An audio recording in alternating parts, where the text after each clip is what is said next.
This is a 2026 Ford F350 Lariat.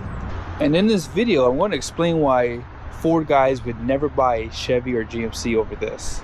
I borrowed this truck from Garff Ford here in West Valley, Utah. Be sure to text the number down below to check for availability. Let's go ahead and check out the window sticker so you guys see some of the options and features on this build. At the very top is a description. And then here are the colors. And then this is a short listing of the standard equipment. Be sure to pause to see more. Now, starting off the options is the diesel for $10,995. It is a standard output. 355 with the lockers there. Black appearance is $42.95. FX4 off-road package. Rapid heat engine block heater. Now, you can get power sliding rear window as a standalone, or you could get the premium package too. Clearance lights are on this build, upfitter switches, a lot of nice features on this one. Now, base price is $67,040 for this long bed F350. Destination was $25.95 for a total price of $88,585. This is a well-equipped truck for under $90,000. Now, what are some things that are missing? You're missing premium package, ultimate package, twin panel roof. So this truck will not have the front parking sensors. It won't have heads-up display. You guys did see though, I like the way Ford packages their trucks. They give you the option to get that rear sliding glass without getting the premium package. So you don't have to go up that much in price. So overall, this truck is nicely equipped. It does have the black appearance, which if you want those painted bumpers and blackout look, this is the only way to do it. It is expensive, however. And I would like to see Ford offer painted bumpers as a standalone option, because that could easily fix a lot of problems for some people for the price on this truck. Because think of it like this, if they had a $500 painted bumper option, this truck would be around $85,000. That would be nice. With that being said, on this truck, why is it really hard for Ford guys to look outside of this Ford truck? You know, if you didn't notice it earlier, this does have the long bed, right? Ford trucks are probably the best in the market for long bed. I don't understand why this day and age, GM does not offer a larger fuel tank option for a longer bed. You're stretching out the frame, which means you should have more space underneath the truck to add at least a 40-gallon or 42-gallon tank. But nope, they still rock the 36-gallon fuel tank, whether you get the standard bed or the long bed. And on the Ford side, they really have thought this through, because on this truck here, it has a 48-gallon fuel tank. And if you've ever towed cross country, you understand how important it is to have more fuel capacity when you're towing. It just makes a lot of sense. I don't like to have to stop unless I absolutely have to. So being able to have an additional, what is that? That's 12 gallons more than the GM. I mean, what's 8 times 12? Figure on the low end, you can go another nearly 100 miles compared to the GM trucks. And I will add, Ford trucks typically get better fuel economy compared to the GM trucks too.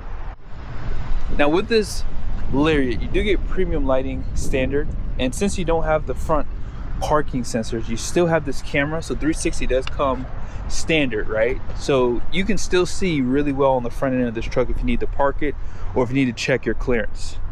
Solid front axle, that's a nice thing about the Fords.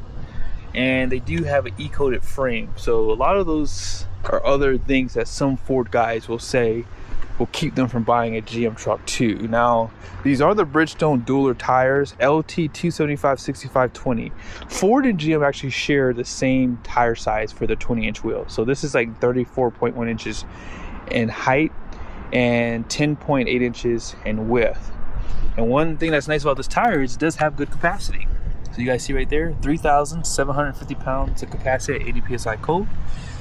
Now, something that's controversial on the Ford side is the wheels. I might need to do a video on that, because between GM and Ford, they have some very interesting wheel designs on their trucks, for sure.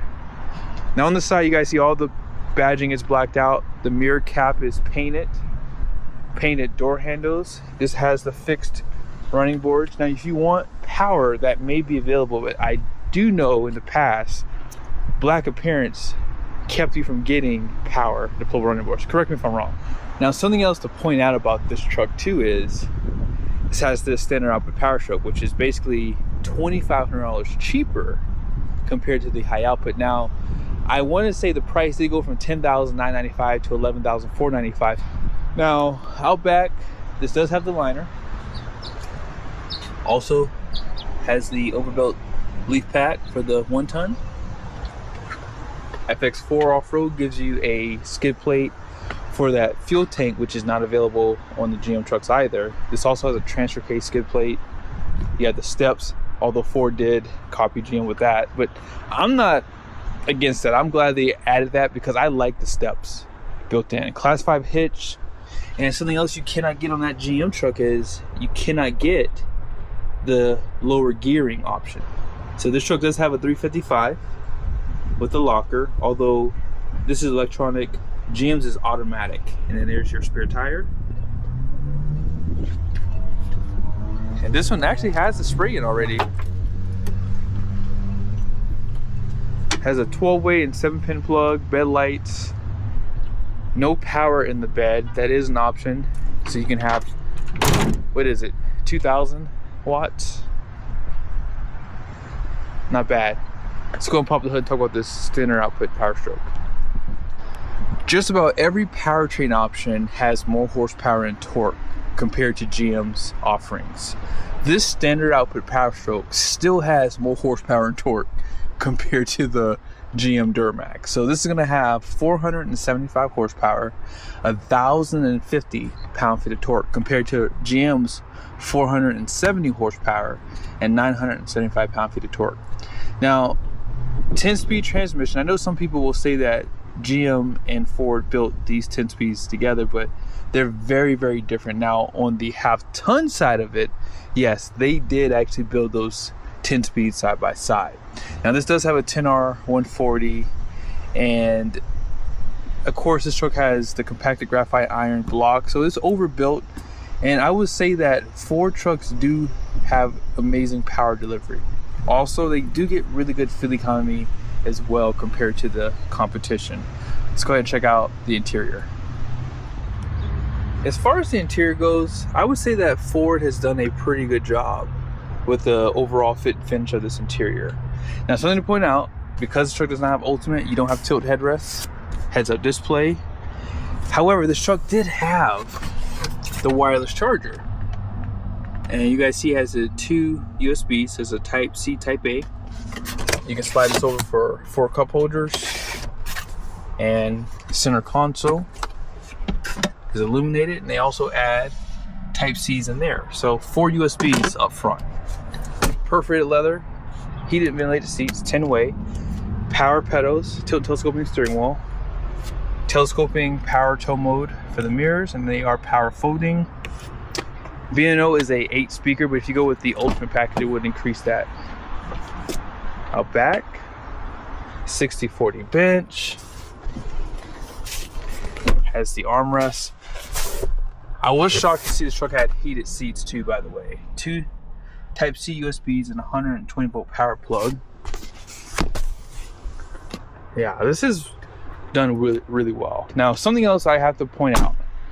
Some people will say that GM trucks have really, really stiff seats. I would say if I was comparing them, Ford has the softest, GM has the stiffest, Ram is right in the middle. I personally like the stiffer seat for longer trips because soft seats do hurt my back. Now, I'm not going on a long trip in a Ford truck. I think the longest I've ever driven in a Ford truck was like 2 hours. I didn't notice any back pain, but I have had cars in the past that had soft seats and it would always hurt my lower back. So I like a stiffer seat because I can go for hours in my GMC. But in the front here, you guys see it has the 12-inch screens. Push button starts right there. And you don't get this in the GM trucks. And this is a big deal for me. I like to see gauges with information right here. So GM does show you the transmission temp with a number, but that's it. You don't have a coolant temp number. You don't have engine oil. They don't show you turbo boost, engine braking, exhaust filter. They do have a DEF level, however. But yeah, I would like to see more of that information in their trucks. So, and I'm sure they're going to do that in the future. They'll probably add a little bit more gauges for theirs. Here's your backup camera. Also, if you didn't notice, it had bed view camera too. But yeah, this truck is really decked out. I think most people will find these trucks to be very, very, very well equipped. But yeah, let's go ahead and finish off. This is the other major win that Ford has compared to the GM trucks. And I don't know why GM doesn't do this. This is a big deal for me. So when you look at the numbers on the door here, now the front gross axle weight rating is gonna be 5,600 pounds for this truck. It's gonna be 7,230 pounds for the rear. You guys see 20x8 wide wheels, and then it has a 3J axle code, 355 locker. 12,400 pounds is gross vehicle weight rating. So when you get a standard bed Ford F350, they're gonna have a 12,000 pound gross vehicle weight rating. For the long beds, they increased that by 400 pounds. Why? Simply because you are adding weight to the truck with the framing and the bed of this truck.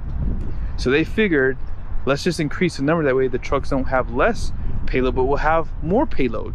Now keep in mind that 48-gallon fuel tank is going to weigh something too, and the extra capacity is going to weigh something, so that too is accounted for. But even with those upgrades, you're going to have more payload capacity compared to the GM trucks. 4,140 pounds of payload and 60 psi for the front tires, 80 for the rear. The truck has the fixed running boards, has spray in, has fifth wheel prep package, so it has all the heavy stuff that will reduce that number. So I like the fact that this truck does come equipped like this, and I think that GM can do a better job. They do increase their gross vehicle rating 150 pounds, but that's only to account for the extra framing and bed. So you're going to have about the same payload as a standard bed truck. So personally, if I were getting a long bed, I understand why the Ford guys would not buy the GM trucks, because of what you get in this package here. I hope this was helpful. Be sure to subscribe to your channel, make sure bell notifications are on. Let me know your guys' thoughts down below. See you guys in the next video.